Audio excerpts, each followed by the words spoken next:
রাজধানীর মুগদায় আমিন মোহাম্মদ গ্রুপের green model টাউনে ব্যাংকারদের বাসায় দুর্ধর্ষ ডাকাতির ঘটনা ঘটেছে।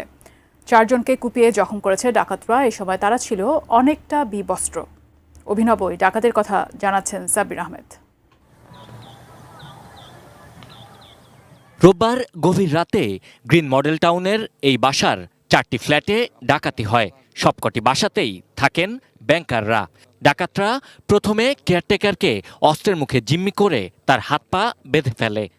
আন্ডারওয়্যার আর মুখোশ বেশিরভাগই, আর শর্ট হাফ প্যান্ট পরা ছিল মানে 2-3 জন দেখছি আর কি। প্রায় বিবস্ত্র ডাকাতরা পর্যায়ক্রমে ভবনের 3য়, 4র্থ ও 5ম তলায় 4টি ফ্ল্যাটে ডাকাতি করে। প্রত্যেকটি বাসার দরজা ভেঙে তারা লুটপাট চালায়।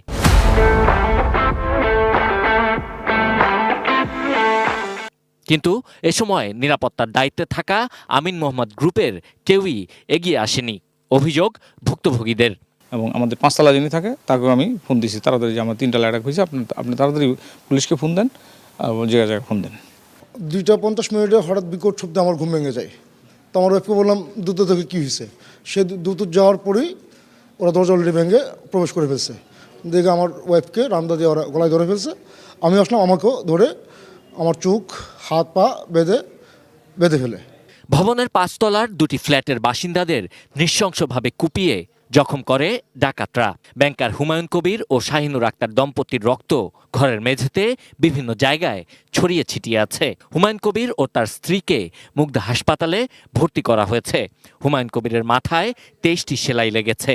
পাশের বাসায় বাবার সামনেই তার ছেলেকে কুপিয়ে জখম করে ডাকাতরা। আমরা ফোন দিয়েছি 3:24-এ, ওনাদের রেকর্ড অনুযায়ী ওনারা আমাদেরকে রেকর্ড দেখাইছে। ওনারা ওখান থেকে ঘুরে আসতে আসতে এখানে 4:29 পাচ্ছে। চাইনিজ কুড়াল, পিস্তল, রামদা বড় বড় আর চাপাতি নিয়ে গেট ভাঙা শুরু করছে। তো এক পর্যায়ে আমরা ব্যর্থ হয়ে গেট যখন খুলে ঢুকেছে, তখন সাথে সাথে আমার বাবার বাম হাতের এই সাইডে রামদা দিয়ে 2-3টা বাড়ি দিছে, আর আমার মাথার এই পাশে চাপাতি দিয়ে একটা কোপ দিছে। বলছে যে বেশি কথা বললে গলা কেটে ফেলবো, নাহলে গুলি করে ফেলবো। স্বর্ণালংকার ও নগদ টাকা ডাকাতি করে নিরাপদেই পালিয়ে যায় ডাকাতরা। বাসিন্দাদের অভিযোগ, প্রজেক্টের নিরাপত্তা চার্জ বাবদ কোটি কোটি টাকা কেটে নিয়েছে আবাসন কোম্পানি, কিন্তু সে অনুযায়ী কোনো নিরাপত্তাই দেয়নি তারা। আসলে আমাদের এখানে আমিন মোহাম্মদ গ্রুপের যে আমাদের নিরাপত্তার যে ব্যবস্থা, সিকিউরিটি, এটা অপ্রতুল। আমরা ওরকমভাবে যদি নিরাপত্তা বলয় সৃষ্টি করতে পারতাম, তাহলে আজকের এই ঘটনা হয়তো বা সব কিছু মিলেই আমিন মোহাম্মদের যে সিকিউরিটি, এটা আরও জোরদার করতে হবে।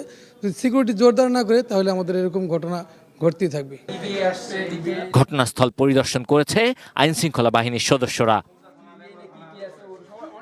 Sabbir Ahmed, ATN news, Dhaka.